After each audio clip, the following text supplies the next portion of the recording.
14 август дар қасри миллат президенти ҷумҳурии Тоҷикистон, пешвои миллат, президенти Кумитаи миллии олимпии кишвар муҳтарам Эмомалӣ Раҳмон, ҷоизадорони бозиҳои 33-юми тобистонаи Олимпии Париж 2024-ро ки бо медалҳои биринҷӣ ба ватан баргаштанд, бо нишони қадршиносӣ ба ҳузур пазируфтанд. гузориши ҳамкорони мо дар ин хусус.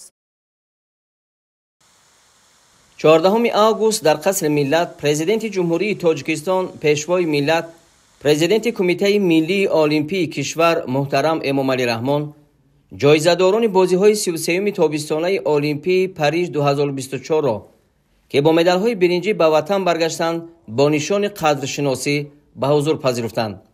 дар маросими супоридани мукофотҳои давлатӣ ва тӯҳфаҳо ба дорандагони ҷоизаҳои олимпӣ, раиси маҷлиси миллии маҷлиси олии ҷумҳурии Тоҷикистон, раиси шаҳри Душанбе муҳтарам Рустами Эмомалӣ низ ҳузур доштанд. дар асоси фармони президенти ҷумҳурии Тоҷикистон, намояндагони зерини соҳаи варзиши ҷумҳурии Тоҷикистон бо мукофоти давлатии ҷумҳурии Тоҷикистон ва ҷоизаи президенти ҷумҳурии Тоҷикистон ба ҷоизадорони мусобиқаҳои байналмилалии варзишӣ Болтаев Давлат Рустамович, узви дастаи мунтахаби ҷумҳурии Тоҷикистон оид ба бокс, Раҳимов Темур Бахтиёрович, узви дастаи мунтахаби ҷумҳурии Тоҷикистон оид ба гуштини ҷудо, Маҳмадбеков Сомон Моёншоевич, узви дастаи мунтахаби ҷумҳурии Тоҷикистон оид ба гуштини ҷудо ва Маҳмадзоир Исмоил, президенти Федератсияи ҷудои Тоҷикистон бо ордени шараф дараҷаи 2 сарфароз гардонда шуданд.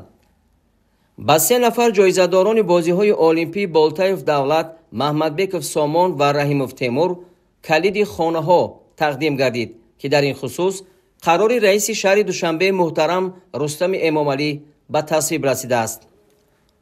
имрӯз дар маросими супоридани мукофотҳои давлатӣ ҳар як ҷоизадори бозиҳои олимпии Париж соҳиби мукофоти давлатӣ, ордени шараф дараҷаи 2, 200 000 сомонӣ ҷоизаи президенти ҷумҳурии Тоҷикистон, хонаи истиқоматӣ ва мошини муосири барқӣ гардид.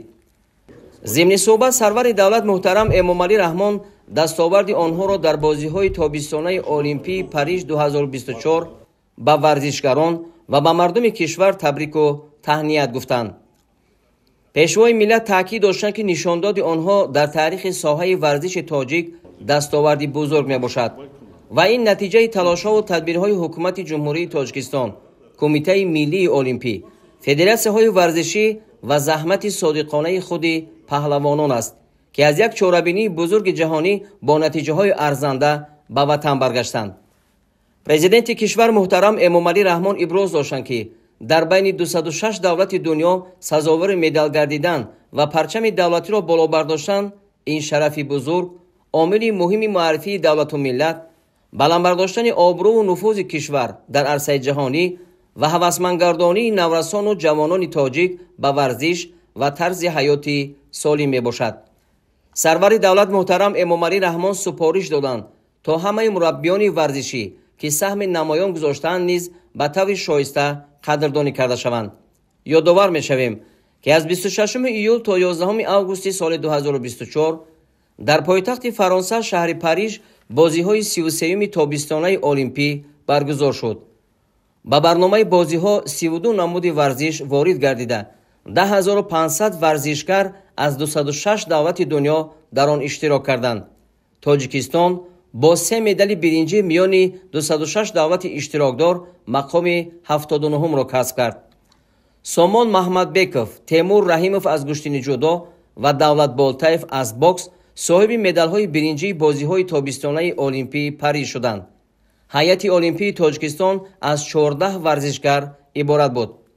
ҳамчунин 2 варзишгари дигари кишвар натиҷаҳои баланд нишон доданд. Виктор Рассаддин дар гуштини тарзи озод ҷои 5 ва Эмомалӣ Нуралӣ дар ҷудо ҷои 7-ро касб карданд. ҳамин тавр шумораи медалҳои олимпии Тоҷикистон дар замони истиқлоли давлатии кишвар ба 7 адад расид: 1 тилло, 1 нуқра ва 5 биринҷӣ. дар охири суҳбат пешвои миллат президенти Кумитаи миллии олимпии кишвар муҳтарам Эмомалӣ Раҳмон бори дигар паҳлавонон, ҷоизадорони бозиҳои 33-юми тобистонаи олимпии Париж 2024-ро бо дастоварди арзандаашон шодбош гуфта با اطمینان ابراز داشتند که جوانان با ننگ و ناموس با صداقت بلند، مسئولیت و مشق و تمرین‌های منتظم در مسابقه‌های دیگر ورزشی با نتیجه‌های از این هم بلند به وطن برمیگردند و شرف تاجیکستان را در عرصه عالم حمایت می‌نمایند.